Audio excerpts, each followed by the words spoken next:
तैयारी तो तुम्हारी जोर शोर से चल रही होगी, बट एक बात मैं तुम लोगों को बता दूं, इंग्लिश में तुम किस तरीके से पेपर को प्रेजेंट करते हो, किस तरीके से अटेम्प्ट करते हो, ये डिसाइड करेगा कि आने वाली 22 तारीख को तुम्हारा इंग्लिश का पेपर कैसे जाएगा। ये वीडियो तुम्हारे लिए ही इंपॉर्टेंट है।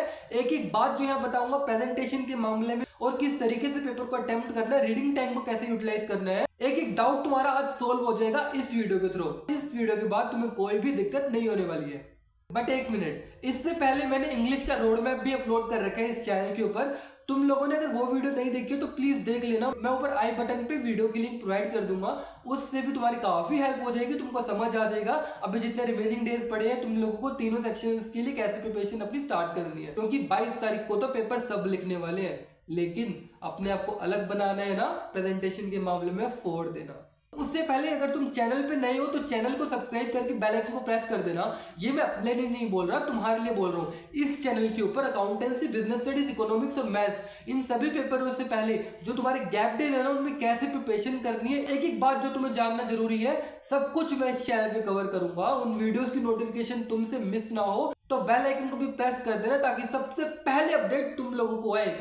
क्योंकि बोर्ड एग्जाम्स में मैंने अपने टाइम पे तो 98% स्कोर करे थे, लेकिन अब बारी है तुम्हारी। बट एक मिनट, अपना इंट्रोडक्शन तो मैं देना भूल गया। So hello everyone, my name is Jitin Kumar and you are watching my YouTube channel Jitin Kyar.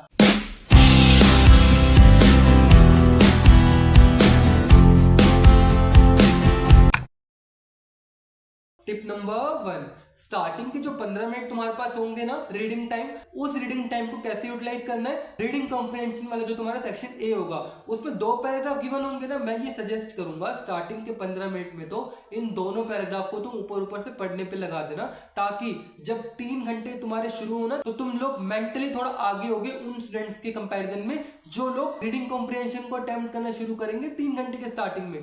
मैं वापस से बताता हूँ, तुम लोगों को रीडिंग कॉम्प्रिहेंशन स्टार्टिंग के 15 मिनट में ही पढ़ना है, ऊपर ऊपर से रीड करना है, ताकि जब तुम्हारे 3 घंटे का टाइम शुरू हो तो तुम्हारा सारा टाइम रीडिंग कॉम्प्रिहेंशन को पढ़ने में ही ना लग जाए। मैंने ये पहले भी बोला है, मैं वापस रिपीट करूंगा। सिर्फ इंट्रोडक्शन पढ़ा, कंक्लूजन पढ़ा और ऊपर ऊपर से गो थ्रू कर लिया, जिससे कि तुम्हारे 15 मिनट में दोनों पैराग्राफ तुम रीड भी कर लोगे और तुमको समझ भी आ जाएगा। इसी के साथ एक छोटा सा एडिशन और करना चाहूंगा। कौन सा सेक्शन सबसे पहले स्टार्ट करना है ना, वो डिपेंड करता है तुम लोग किस सेक्शन में सबसे ज्यादा स्ट्रॉन्ग हो। मतलब कि कई लोगों का हो सकता है राइटिंग सेक्शन अच्छा चल रहा हो क्योंकि उन लोगों ने फॉर्मेट्स की प्रैक्टिस अच्छे से कर रखी हो। कई लोगों का हो सकता है लिटरेचर सेक्शन अच्छे से चल रहा हो क्योंकि उन्होंने अपनी दोनों लिटरेचर बुक्स पूरी अच्छे से पढ़ रखी हो। मैं तुमको यही बोलूंगा, शुरुआत उसी सेक्शन से करना जिसमें तुमको लगता है बेस्ट तुम प्रिपेयर्ड ऑलरेडी हो, ताकि एग्जामिनर के सामने ना एक अच्छा इंप्रेशन स्टार्टिंग में ही पड़ जाए। ये वाला point person to person vary कर सकता है, इसलिए पहले खुद आइडेंटिफाई करो तुम लोग किस पार्ट में स्ट्रॉन्ग हो, और उसके बाद ही डिसाइड करना कि पहले कौन सा सेक्शन तुम लोगों को अटेम्प्ट करना चाहिए। लेकिन अगर तुम अभी तक आइडेंटिफाई नहीं कर पा रहे हो कि तीनों सेक्शन में से किस पार्ट में तुम स्ट्रॉन्ग हो, मैं फिर यही सजेस्ट करूंगा, रीडिंग सेक्शन पहले, राइटिंग सेक्शन बाद में, फिर लिटरेचर सेक्शन। एक फ्लो में चलना, सीक्वेंस वाइज क्वेश्चन को फिर अटेम्प्ट कर लेना, ठीक है। टिप नंबर 2, पेपर को नीट एंड क्लीन जितना रखोगे ना एग्जामिनर के सामने इंप्रेशन उतना ज्यादा बेटर होगा। तुम लोगों को क्या करना है, जब तुम्हारे पास आंसर शीट्स आएंगी तो तुम लोगों को दोनों साइड पे मार्जिन ड्रॉ कर लेनी है। सबसे पहली बात, मार्जिन जब बना दोगे तुम दोनों साइड पे तो तुम्हारा जो आंसर होगा ना वो क्लियरली विजिबल होगा। मैं यही सजेस्ट करूंगा पेंसिल की हेल्प से दोनों साइड पे पहले मार्जिन बनाना इज मस्ट। जिस भी सेक्शन को शुरू करो तुम लोग फर्स्ट शीट पे बड़ा बड़ा लिख देना उस सेक्शन का नाम। सपोज तुम सेक्शन ए अटेम्प्ट कर रहे हो तो जो तुम्हारे पास एक शीट होगी ना, न्यू शीट पे बिल्कुल मिडल में लिख देना बड़ा बड़ा सेक्शन ए रीडिंग कॉम्प्रिहेंशन, अलग से हाईलाइट हो जाए तुम लोगों ने कौन सा सेक्शन कब स्टार्ट किया, कौन सा सेक्शन कब एंड किया। इससे तुम्हारी आंसर शीट में तीनों सेक्शन प्रॉपर्ली हाईलाइट भी हो जाएंगे। तुम्हारी मेन आंसर शीट भर भी जाती है ना तो तुम एक्स्ट्रा आंसर शीट भी ले सकते हो। सीबीएसई बोर्ड में उसकी कोई भी रेस्ट्रिक्शन नहीं है, तुम लोगों को एक्स्ट्रा आंसर शीट्स अलाउड होगी एग्जाम में। जिस क्वेश्चन के आंसर को तुम लिख रहे हो ना, उस आंसर नंबर को तुम क्लियरली विजिबल बनाना, उसको हाईलाइट करना, चाहे स्टार बना दो चाहे उसको क्लाउड में बना दो, ताकि एग्जामिनर से कोई भी तुम्हारा आंसर चेक करते टाइम पे छूटे ना। एग्जाम में आंसर लिखते टाइम कोई भी कटिंग ज्यादा मत करना। तुम एक हल्का सा स्ट्राइक ऑफ कर दोगे वो भी चलेगा, लेकिन वो होता है ना हम ज्यादा उसको स्क्रैच कर देते हैं, उससे गलत इंप्रेशन पड़ेगा। इसीलिए तुम एक हल्की से सिर्फ लाइन स्ट्राइक ऑफ कर देना, जिससे कि तुम्हारा आंसर नीट एंड क्लीन हो। बस एक और बात, दो आंसर्स के बीच प्रॉपर लाइन भी ड्रॉ कर देना, जिससे कि तुम्हारा चेक करते टाइम पे कोई आंसर छूटे ना, कोई आंसर स्किप ना हो।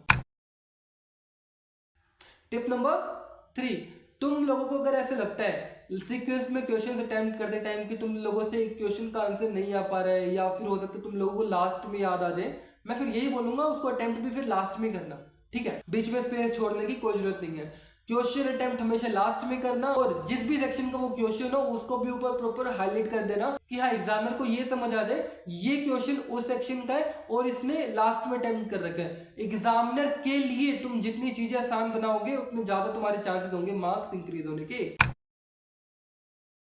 तुम लोगों को जो ये अभी 3 टिप्स बताई ना, ये तो इन जनरल हो गई। अब जो मैं तुम लोगों को 3 टिप्स और बताऊंगा वो है तीनों सेक्शन से रिलेटेड पर्टिकुलरली, ताकि तुम लोगों को अच्छे से क्लियर हो जाए उन तीनों सेक्शंस के अंदर के जो टाइप के क्वेश्चंस आएंगे उनको किस तरीके से प्रेजेंट करना, उन क्वेश्चन को कैसे अटेम्प्ट करना है। अब ध्यान से सुनना, ये वाला पार्ट तुम्हारा हो सकता है बहुत ज्यादा इंपॉर्टेंट हो एग्जाम परस्पेक्टिव से।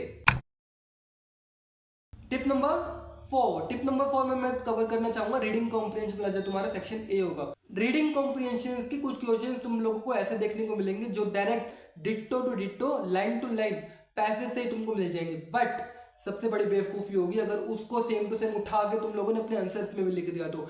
मैं ये इसलिए बोल रहा हूँ एग्जामिनर नंबर काट लेगा, मैं हर बार रिपीट करते हुए आया हूँ, सारी वीडियोस में स्टार्टिंग से बोला है कभी भी पैसेज का answer line to line ditto मत लिखा करो। आंसर्स को हमेशा अपने वर्ड्स में प्रेजेंट करने की कोशिश किया करो, क्योंकि ये रियल टेस्ट होता है चेक करने का तुम्हारे इंटरप्रिटेशन स्किल्स। आंसर को अपने वर्ड्स में लिखने की कोशिश करना in comparison to same line उठा के आंसर में छापने की।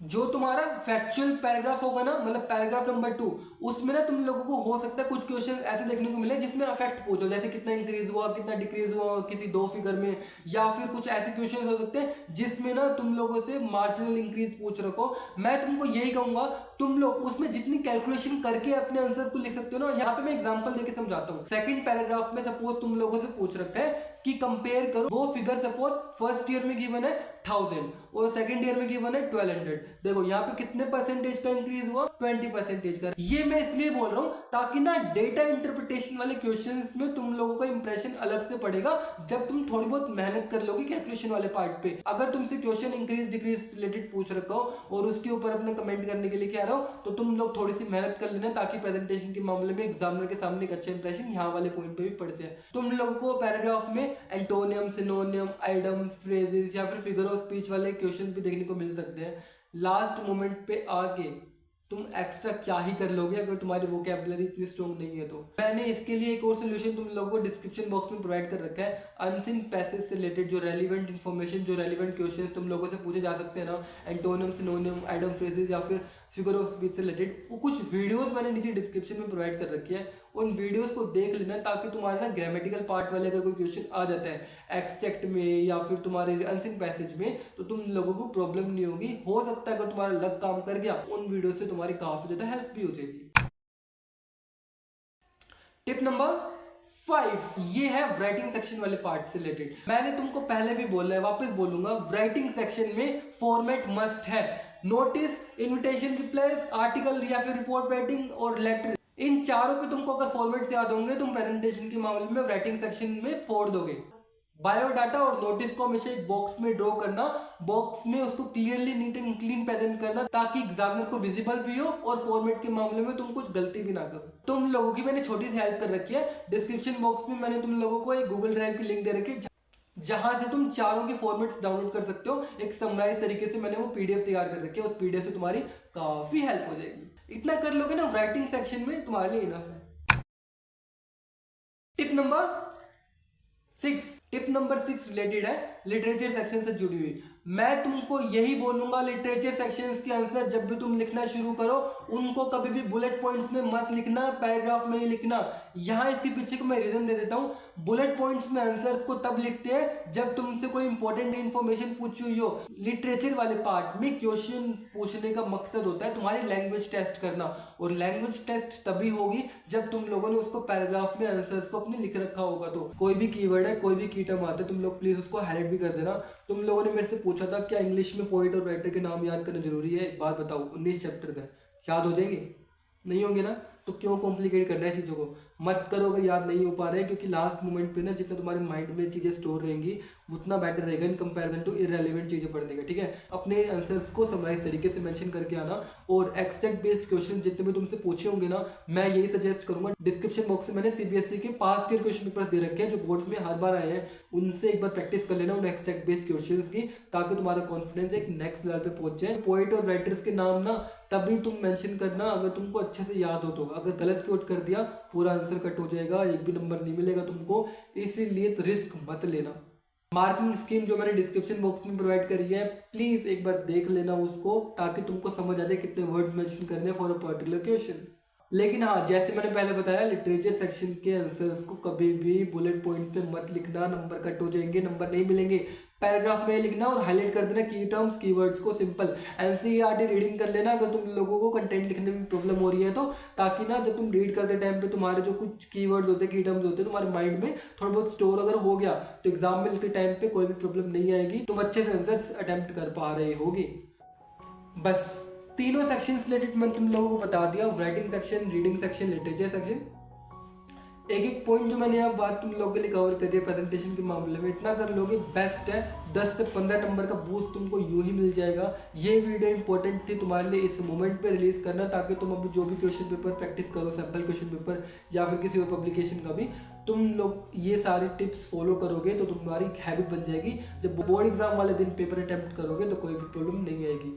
एक डाउट जो कवर करा है वो मैंने टॉपर्स आंसर शीट्स और साथ में अपने एक्सपीरियंस के साथ तुम लोग को बताया इस वीडियो में, इसीलिए ये वीडियो इंपॉर्टेंट है। अपने उन फ्रेंड्स को भी जरूर शेयर कर देना जिन लोगों को समझ नहीं आ रहा है इंग्लिश के प्रेजेंटेशन मामले में कैसे फोड़ना है, क्योंकि ये एक लौता ऐसा पॉइंट है जो तुमको नंबर दिलवाने में हेल्प कर रहा होगा in comparison to majority students जिनको यही नहीं पता इंग्लिश के पेपर को अटेम्प्ट करने का करेक्ट वे क्या होता है। लगा हो अगर वीडियो ने काफ़ी हेल्प करी है तो चैनल को सब्सक्राइब करके बेल आइकन को प्रेस कर देना। ये मैं अपने लिए नहीं बोल रहा, तुम्हारे लिए बोल रहा हूँ। सीयूईटी तुम्हारे लिए नया होगा, अभी बात में बोर्ड्स की कर रहा हूँ, सीयूईटी भी आएगा, दिल्ली यूनिवर्सिटी तक का सफर भी पार करेंगे, साथ में करेंगे, लेकिन तुम्हें उसके लिए जितने बजे में विश्वास दिखाना पड़ेगा। मैं तुम्हारे विश्वास पे खरा जरूर उतरूंगा। चैनल को सब्सक्राइब करके बेल आइकन को प्रेस कर देना और इस चैनल को अपने फ्रेंड्स के बीच में जरूर शेयर कर देना। हर वीडियो के एंड में क्या है, इस वीडियो के एंड में सही, अभी तो ये पिक्चर ट्रेलर भी आएगा, मूवी भी रिलीज करेंगे, थोड़ा तो विश्वास रख लेना, क्योंकि दिल्ली दूर नहीं।